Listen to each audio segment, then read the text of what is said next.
አባታችን ብፁዕ የጠቅላይ ሲኖዶስ ዋና ስራ አስኪያጅ፣ ብፁዕ የቅዱስ ሲኖዶስ ዋና ጸሐፊ፣ ብፁዓን አበው ሊቃነ ጳጳሳት፣ ክቡራን የጉባኤው ተሳታፊዎች በሙሉ፣ የምዕራብ ወለጋ ሀገረ ስብከት የ2017 ዓመተ ምህረት የሥራ ሪፖርት። የምዕራብ ወለጋ ሀገረ ስብከት ዋና ከተማ ግቢ ሲሆን ከአዲስ አበባ 441 ኪሎ ሜትር ርቀት ላይ ትገኛለች። የምዕራብ ወለጋ ሀገረ ስብከት በ021 ወረዳ ቤተ ክህነትና 602 አጥቢያዎች ይገኙበታል።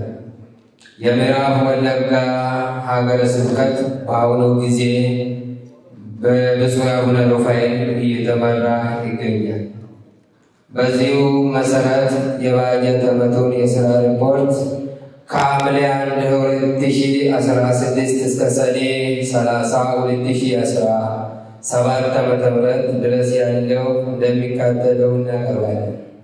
የብፁዕ አቡነ ሩፋኤል ሐዋርያዊ ጉዞን በተመለከተ ብፁዕ አቡነ ሩፋኤል በሀገረ ስብከቱ ስር ካሉት ወረዳዎች በበጊና በቆንዳላ ወረዳዎች ላይ ሐዋርያዊ ጉዞ አድርገው ለ190 ወጣቶች ድቁናን፣ ለ50 ዲያቆናት ቅስና፣ ለ8 ሰዎች መነኩስናን ሰጥተዋል።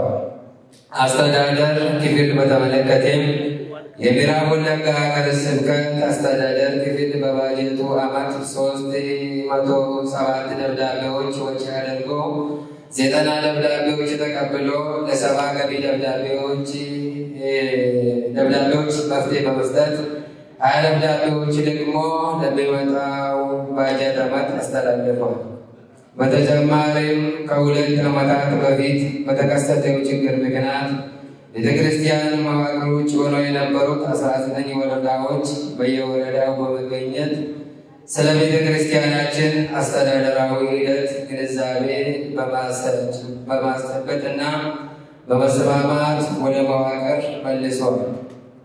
ሰበካ ጉባኤን በተመለከተ በሀገረ ስብከታችን ጊዜውን የጠበቀ ወጥ የሆነ የቤተክርስቲያን አስተዳደራዊ መዋቅር ስልጠና ከወረዳ ቤተ ክህነት 3 ሰዎችን ማለትም የቤተ ክህነት ኃላፊ፣ ጸሐፊና ስብከተ ወንጌል ክፍል በመጋበዝ ለ2 ጊዜያት ግንዛቤ በማስጨበጥ ስልጠና ተሰጥተዋል።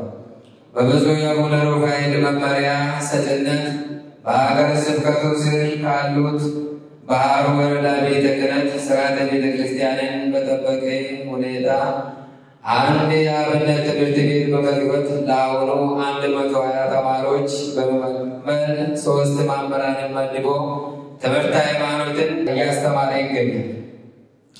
ስብከተ ወንጌል በተመለከተ የሀገረ ስብከታችን ስብከተ ወንጌል ክፍል በበጀት ዓመት በአበይት በዓላት የሀገረ ስብከት ሰራተኞች ወደ የወረዳው በማሰማራት ትምህርተ ወንጌል እንዲሰጡ አድርጓል።